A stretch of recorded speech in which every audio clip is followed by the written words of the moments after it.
கிணத்துக்குள்ள உயிர் வாழும் கருப்பசாமி பற்றி உங்களுக்கு தெரியுமா?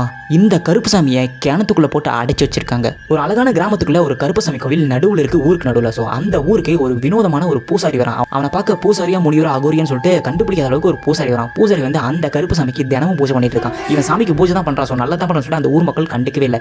அவனோட அந்த பூஜை ரொம்ப வினோதமும் ரொம்ப பயங்கரமாக மாறுது. ஆமாம், அந்த இடத்துல ஏகப்பட்ட கோழிகள் ஆடுகள் எல்லாத்தையுமே பலி கொடுத்துட்டு இருந்திருக்கான். அந்த கோவில் முழுக்க அப்படியே ரத்த ஆற ஓர அளவுக்கு ரொம்ப கொடூரமாக அந்த கோவில் மாறினது. அப்போ தான் அந்த ஊர் மக்களுக்கு தெரிய வருது, நம்மளோட ஆடு கோழிலாம் காணாது போகிறதுக்கு காரணம் இந்த பூசாரி தான். அந்த ஆடு கோழிலாம் கொண்டுட்டு இருக்கான் அப்படின்னு சொல்லிட்டு அவன்கிட்ட போய் கேட்க போறாங்க. கேட்க போனா அவன் வந்து இந்த ஊருக்கு அதெல்லாம், இந்த ஊர் நல்லா இருக்கணும், இந்த ஊர் செழிப்பாக சொல்லிட்டு தான் இந்த பூஜை நான் கருப்பசாமி பண்ணுறேன். இதன் மூலியமா உங்கள் வாழ்க்கையும் உங்கள் கிராமம் ரொம்ப வேற லெவலுக்கு மாறப்போகும்னு சொல்லிட்டு நீங்கள் பூஜை பண்ணவே கூடாது. ஒரு 48 நாளைக்கு நான் கொடுக்குற மையை தினமும் குளிச்சுட்டு உங்களோட தலையில் வச்சுக்கோங்க, உங்களோட நெத்தியில் வச்சுக்கோங்க அப்படின்னு சொல்லிட்டு ஒரு மையை கொடுக்குறான். உங்கள் ஊரில் இருக்கிற ஒவ்வொருத்தரா இறந்துட்டு இருக்காங்க. சில பேர் அவனுக்கு அடிமையாகிட்டு இருக்காங்க. ஒரு நாள் இரவு என்ன நடக்கிறான், அந்த கருப்பசாமியை பிடிச்சி பக்கத்தில் ஒரு கிணறு, அந்த கிணத்துல போட்டு அடைச்சிட்டான். ஊர் மக்களோட வாழ்க்கை முழுமையா கெட்டு போச்சு. ஸோ அழியில் நிலைமைக்கு போச்சு. அப்போ தான் பக்கத்தூர்லேருந்து ஒருத்தன் தொழில் தொடங்குறதுக்காக இங்கே ஊருக்குள்ளே வரான். அப்போ அவனுக்கு ரொம்பவே தாக்கம் எடுத்தனால அங்கே ஒரு கிணறு. ஸோ அந்த கிணத்துல தண்ணி மண்டி கொடுக்கலாம்னு சொல்லிட்டு அங்கே பூஜை போட்டுன்னு சொல்லிட்டு ஏகப்பட்டது அந்த மாந்திரிக பொருட்கள் நிறைய இருந்துச்சு. ஸோ அதெல்லாம் தள்ளி விட்டுட்டு உள்ள வாளியை போடுறான். வாளியை போட்டோன்னே பயங்கரமாக சத்தம். அவன் அப்படியே மயக்கி கீழே விழுந்துடலாம். திரும்பவும் எழுந்து பயந்துட்டு தன்னோட ஊருக்கே ஓடி போயிடுறான். அந்த பூசாரி ரொம்ப கொடூரமாக செத்து ஒரு மரத்தில் தொங்கிக்கிட்டு இருந்தான்.